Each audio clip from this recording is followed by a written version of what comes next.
Hay una actividad de la corteza prefrontal que está inducida por el ligamento periodontal que regula la fuerza oclusal. Entonces, miren, estos receptores del ligamento periodontal lo que van a hacer es aumentar el estímulo de los mecanorreceptores a la corteza prefrontal y en ausencia de una respiración bucal, es decir, hay respiración nasal, hay buen tono muscular, hay una deglución adecuada, esa corteza motora me va a regular el tono muscular y va a hacer que esa masticación con ese tono muscular adecuado haga que haya una corteza prefrontal aumentando el número de conexiones neuronales, sobre todo a partir del inicio de la dentición mixta. Y esto significa que va a aumentar el número de conexiones neuronales para motivación, atención, perseverancia, recompensa, toma de decisiones y función ejecutiva. Esta función masticatoria se va a ver alterada por respiración bucal, que hace que haya menos cantidad esto se llama tapping en inglés, tapping, o sea, número de contactos oclusales, pero no de los punticos, sino de el contacto como tal, la actividad de contacto. También se va a ver afectada si hay una maloclusión que me haga aparecer menos número de contactos oclusales. Ahí sí, número de puntos que contactan para realizar el tapping. Y también se va a ver afectada, como les acabo de contar, por el tono muscular. Si estas tres cosas funcionan, hay un estímulo de la fuerza oclusal derivada del número de contactos oclusales que genera el estímulo al ligamento periodontal y hace que aumente el número de conexiones neuronales en la corteza prefrontal. Y miren qué pasa. Entonces, ¿cuáles son las áreas que están involucradas en la masticación? Y este es un estudio con resonancia magnética. Vamos a ver cada uno de ellos. Entonces, el giro precentral, que contiene la corteza motora primaria, que integra las señales para modular la función motora. De esta hemos venido hablando toda la sesión. También el lóbulo posterior del cerebelo, que interpreta los colores, la orientación, la forma y el movimiento. No, pero casi nada. ¿Cómo le parece? ¿Y cómo le parece para ese neurodesarrollo inicial que es clave interpretar los colores, la orientación, la forma y el movimiento? Primera ventana de neurodesarrollo. Hay que poner estos chiquitos a masticar rápido, no hay espera. El giro superior central se encarga del lenguaje completo y del procesamiento auditivo. La corteza cingulada permite predecir el comportamiento, es decir, la lectura de neuronas a través del sistema de neuronas espejo. Predecir el comportamiento del otro individuo, basado en el ejemplo y basado en la interpretación que hago de esas acciones. Entonces permite autorregulación también de mi comportamiento. El precuneus coordina las relaciones entre cerebro, cuerpo y ambiente y enlaza los conceptos de espacio y tiempo. Esencial también. El giro precentral integra las señales de diferentes regiones cerebrales para modular la función motora. El área motora suplementaria, que está encargada de la planificación y coordinación de movimientos complejos. Y la corteza cingulada anterior, que resuelve el conflicto emocional, suprimiendo la actividad de la amígdala y sus conexiones salientes. Todo esto con la masticación. que depende en gran parte del estímulo a los mecanorreceptores periodontales dependientes del número de contactos oclusales y también de la función orofacial adecuada, masticación, respiración, deglución. Y obviamente una alimentación no solamente sólida, sino rica en los neurotransmisores, en los aminoácidos que me van a favorecer el desarrollo de esos neurotransmisores y su metabolismo mediante también el adecuado sueño, ejercicio, todo lo que hemos visto anteriormente.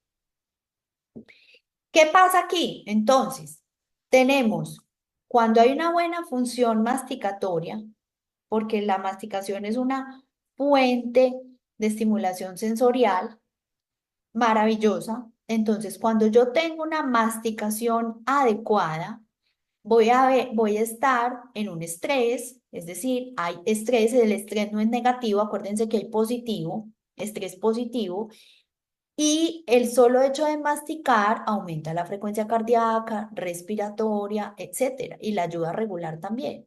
Entonces, ¿qué vamos a tener ahí? Vamos a tener una regulación de los mineralocorticoides desde la serotonina, que ya lo vimos, es decir, vamos a tener la posibilidad de tener una adecuada producción de óxido nítrico para que haya neurogénesis, sinaptogénesis y plasticidad neuronal.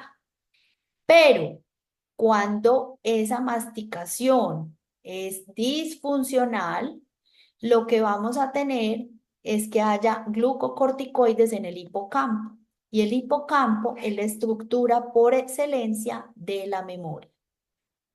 Entonces, ay, perdón, en este caso voy a tener entonces con una masticación disfuncional un desencadenamiento de la cascada de estrés que hace que haya inflamación y que esa información llegue a la corteza adrenal y se libere cortisol.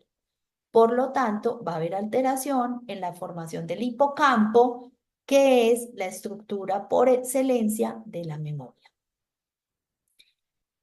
¿Qué pasa entonces con esa serotonina en las células inmunitarias? Entonces, miren, aquí está la serotonina.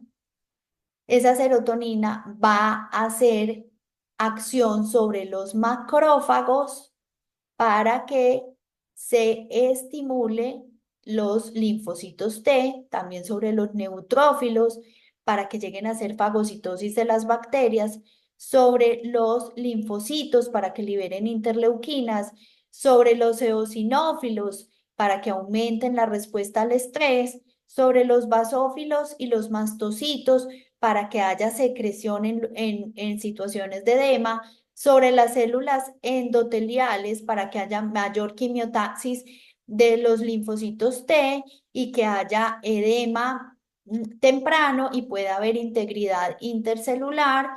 Va a actuar también sobre el sistema vascular que tiene músculo liso y va a actuar sobre el factor de necrosis tumoral, además de hacer activación neuronal. Y todo esto a través de información de la activación de las plaquetas. Entonces, cuando se altera la serotonina,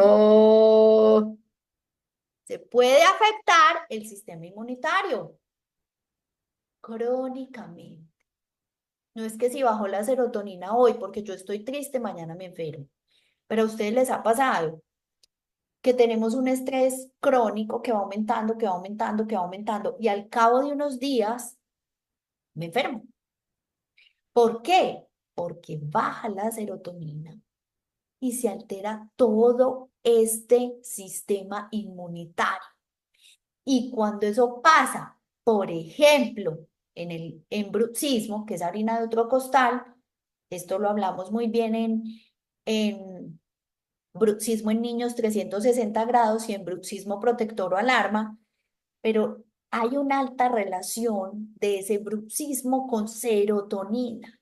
Y cuando hay una alteración de esa serotonina, no, el bruxismo per se no causa daño, Pero cuando se prolonga en el tiempo, la alteración de serotonina, no el bruxismo, lo que va a pasar es que ese sistema inmunitario ya no es capaz de defenderse y aparece daño. ¿Cuál daño? Principalmente trastornos del sueño y trastornos temporomandibulares. Trastornos del sueño en el caso de bruxismo del sueño, trastornos temporomandibulares en el caso de bruxismo de vigilia.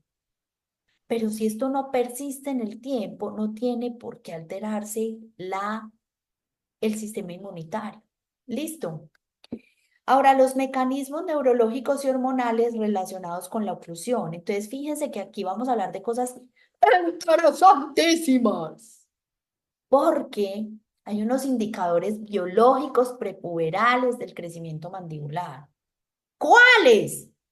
La vitamina D.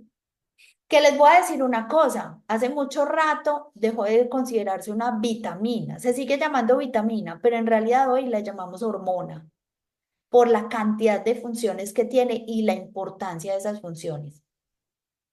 Pues resulta que hoy podemos tomar muestras creviculares del surco para determinar si hay candidatos a clase 2 por medio de la vitamina D. Cuando tenemos disminución en la vitamina D intracrevicular, prepuberalmente podemos decir que es un predictor de clase 2 mandibular. O sea, estamos evolucionando a pasos agigantados. Esto ya no es decirle a los papás, esperemos a ver, es un borderline y esperemos a ver si arranca la mandíbula o no, o ponerle un aparato en la adolescencia y el tiempo que usted perdió, ¿quién se lo recupera en la corteza somatosensorial o en la corteza motora? Y miren qué pasa con la paratormona. La paratormona promueve el crecimiento maxilar, pero incluso en este estudio se mostró que reduce la falta de estabilidad o la recidiva luego de haber hecho esa expansión varias veces. Entonces, cuando se suplementa o cuando se medica con paratormona, entonces vemos que hay mayor cantidad de osteoblastos en esa sutura, disminuyen la cantidad de osteoclastos, entonces hay mayor aposición ósea que me permite mayor estabilidad al cerrar esa sutura para que no haya recidiva en ese tratamiento. Disminuyen los condrocitos, hace también que haya una expresión de COI-2, lo que me dice que va a tener mayor cantidad de aposición ósea. Entonces, y miren que también vamos a tener mayor densidad de células mielínicas. Entonces, esa paratormona también se nos vuelve un recurso bien importante. Esa paratormona requiere de la vitamina D, porque la paratormona fija el calcio, pero solo bajo la acción de la vitamina D. ¿Y qué pasa con esa vitamina D en la retención prolongada de residuos? Miren, esta es la expresión de vitamina D. Mire lo que pasa en controles y estos son los sujetos que tienen retraso en la erupción. Y fíjense que hay unas diferencias significativas donde los que tienen retraso en la erupción tienen mayor cantidad de vitamina D plasmática. Pero además, esto se ha encontrado que también está asociado a ciertos genes. O sea, que uno puede tener susceptibilidad al déficit de vitamina D genéticamente. ¿Cómo sabemos eso? Con un examen crevicular. El examen crevicular me va a decir si yo tengo en saliva o séricamente, voy a tener menos vitamina D. De forma fácil, ¿cómo sabemos si está asociada a genes? Con un cariotipo. Yo trabajo con una genetista pediatra absolutamente maravillosa y mi vida es el antes y el después de trabajar con ella, porque en realidad hemos encontrado muchas respuestas que no se puede hacer nada, no, al contrario, se puede hacer de todo. Sabemos que esos pacientes los tenemos que suplementar sí o sí con vitamina D, porque no la van a procesar igual, porque siempre va a haber un déficit. Entonces va a tener déficit para el crecimiento mandibular, voy a tener déficit para la retención prolongada de residuos, pero más grave que eso es que voy a tener, miren, retraso en la erupción. Miren, esta es una investigación bien interesante y miren, estos son los sujetos con retraso en la erupción y estos son los sujetos con una erupción dental normal. Y miren la vitamina D. Es la tercera parte prácticamente que en la de los sujetos sin retraso en la erupción dental. Entonces, cuando vemos un retraso en la erupción dental generalizado, o sea, no es de un diente, sino que son meses y meses, un perfil de vitaminas y minerales. Miremos qué pasa con esa vitamina D. O cuando vemos impactación de caninos, miremos qué pasa con esa vitamina D, porque lo podemos solucionar. Distinto, pero lo podemos solucionar claramente. Entonces, vamos a calificar la asociación de estos factores con la impactación de caninos. ¿Qué es lo más importante? La discrepancia dentoalveolar, la deficiencia de calcio en la dieta, la predisposición genética a la vitamina D o la falta de vitamina D sérica. ¿Qué creen ustedes que es lo más importante? Pues para que esto nos sirva, ¿cierto? A ver.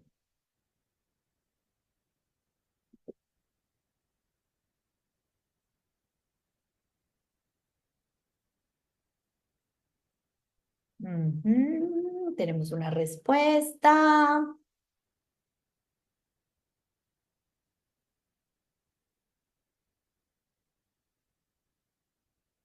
Deficiencia de calcio en la dieta.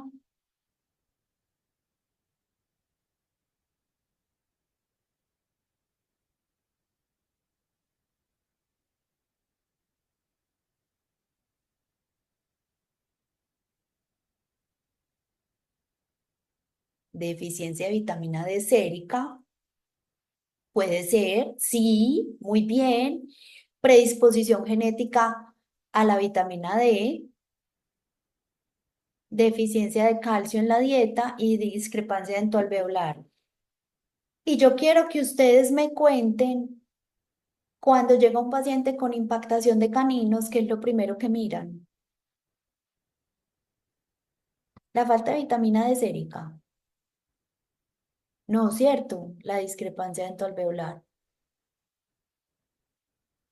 Pero yo sé que a partir de ahora lo que va a pasar es que vamos a mirar la vitamina D sérica con un examen, un laboratorio de vitaminas y minerales o intracrevicular.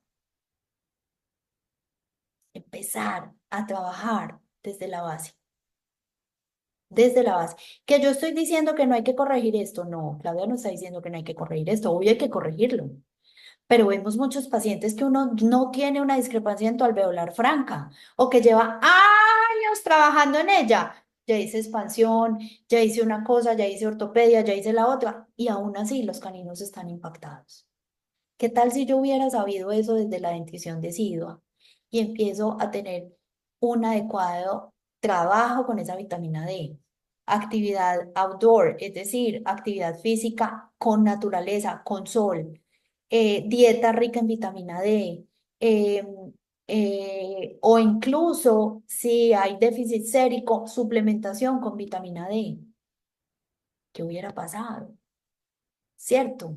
Ir al origen. ¿Qué exámenes, laboratorios o pruebas usarías con este paciente? Con este que hay acá. ¿Qué haríamos aquí?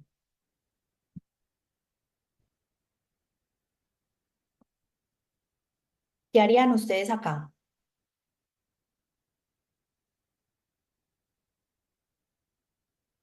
Ya se los dije. Es solo para fijar conocimientos. Ujú. ¿Y cómo se llama ese examen?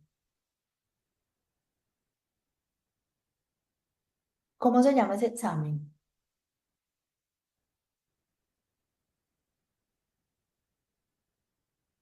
Niveles séricos de vitamina D.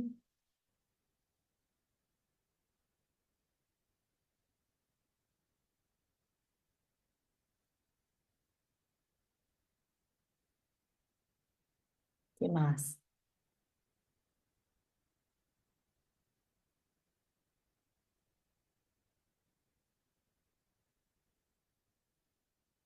Muy bien. Perfil de vitaminas y minerales. Así se llama.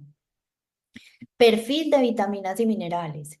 A ese paciente es necesario, como me llegó el martes un paciente, tomarle una panorámica. Yo le decía a una mamá que me llegó con la panorámica, yo le decía, pero ¿para qué le tomaron esto? Y esto se lo tomaron antes de que salieran los dientes. Además, este es un niño muy chiquito, no debemos irradiarlo innecesariamente. Y me decía, no, ya le habían salido. Y yo, pero le van a mandar una radiografía para que veamos lo que ya está ahí. O de pronto, perdón, no era una panorámica, era una periapical. Porque si fuera una panorámica, yo puedo ver si detrás de esto vienen otros que están retenidos, o vienen otros que tienen trastorno de la erupción, o unos caninos impactados, etcétera. Hasta hubiera valido más la pena. Pero una periapical, ¿para qué? Para ver lo que ya vemos. Bien. Qué bueno, saludos. Me encanta. Y por último, vamos a mirar si hay una relación entre la oclusión dental y ese TDAH. Entonces, miren, ¿qué pasa? Hay una falta, la falta de masticación es un hecho que reduce las conexiones neuronales en el hipocampo, que es la estructura por excelencia de la memoria, y reduce el BDNF, como lo están viendo ahí en el video. Va reduciendo el BDNF y el BDNF es esencial para las conexiones neuronales en el hipocampo, pero además también para la construcción de el periodonto, de las conexiones de los mecanorreceptores en el periodonto. Entonces, cuando yo tengo un niño que no me mastica, puede ser que este chiquito con TDAH tenga una inmadurez sensorial. Hay que empezar a investigar, porque a través de la reducción del BDNF, reduce las conexiones neuronales en el hipocampo. Y resulta que masticar reduce el cortisol. Entonces, claro, cuando masticamos, miren cómo se reduce el cortisol. En estos niños con TDAH, bajar el cortisol es esencial. O sea, que es absolutamente importante ponerlos a masticar.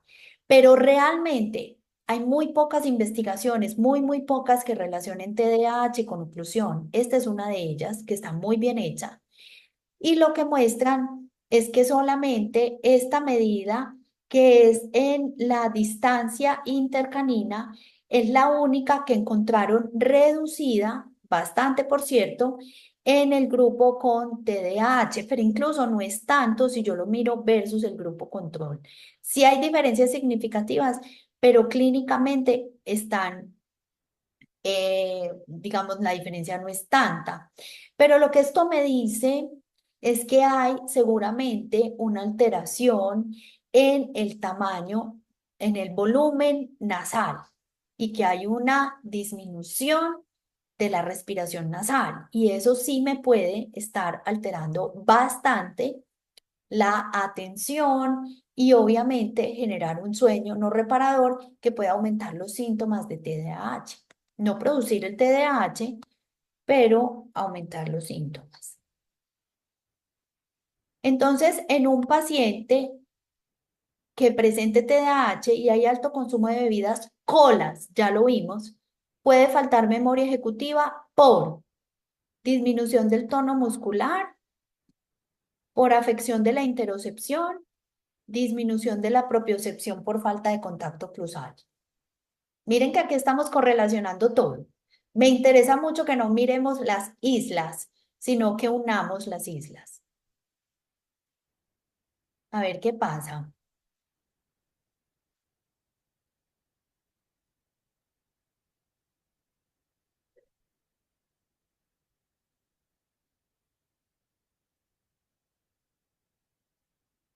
Muy bien. disminución de la propiocepción por falta de contacto oclusal. Y en TDAH es esencial ese contacto oclusal. Yo diría que más que en todos. Bueno, llegamos hasta aquí muy puntuales. Son las 12:06. Vamos a responder las preguntas que tengamos pendientes para terminar nuestra primera sesión. A ver qué tenemos por acá. Suplementos de vitamina D podrían compensar ese menor crecimiento mandibular, podrían ayudar, podrían hacer más efectivo tu tratamiento de ortopedia. Eso aunado, eso no es una isla, eso aunado a una respiración nasal, a una masticación adecuada, a una postura de la lengua en reposo aquí, no acá, ni acá, aquí, para que haya selle valvular. Muchas cosas, pero podría aumentar la posibilidad de éxito rotundo, rotundamente de ese paciente con déficit mandibular. Pero incluso maxilar también, si tú tienes una hipoplasia maxilar, juega igual el asunto. El examen crevicular se puede hacer en cualquier parte, a quien lo remitimos para hacer ese examen. Esas pruebas solamente les voy a hablar de Colombia. Esas pruebas solo las vende un laboratorio acá y no tendríamos que cada uno hacer una investigación en su país, quién las vende y en algunos casos si necesitan interpretación porque uno toma la muestra en consulta y la manda al laboratorio para la interpretación y luego me mandan los resultados. Em,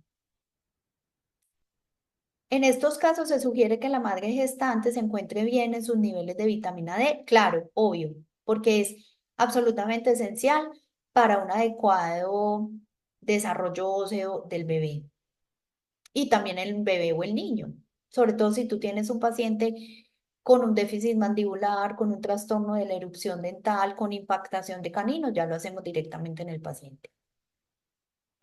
Se puede decir que si el paciente tiene predisposición genética para el TDAH, se incrementan las posibilidades de expresión a raíz de una mala respiración.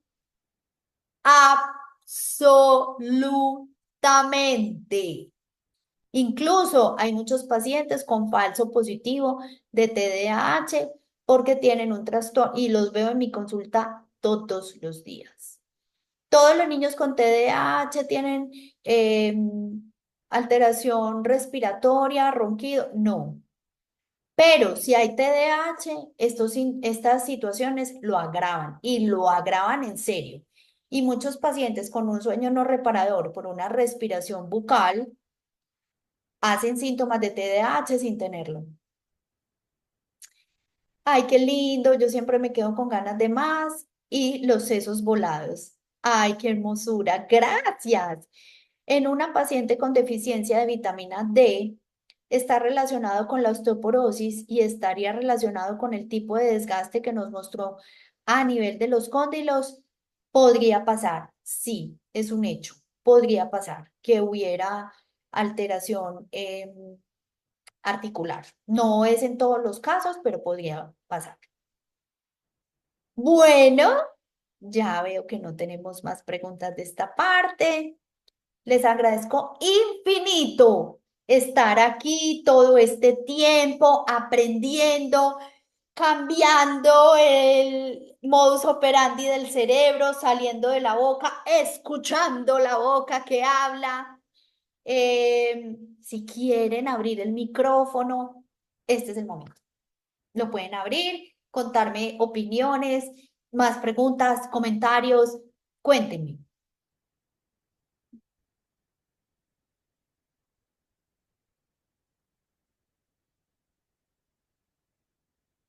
Están muy tímidos.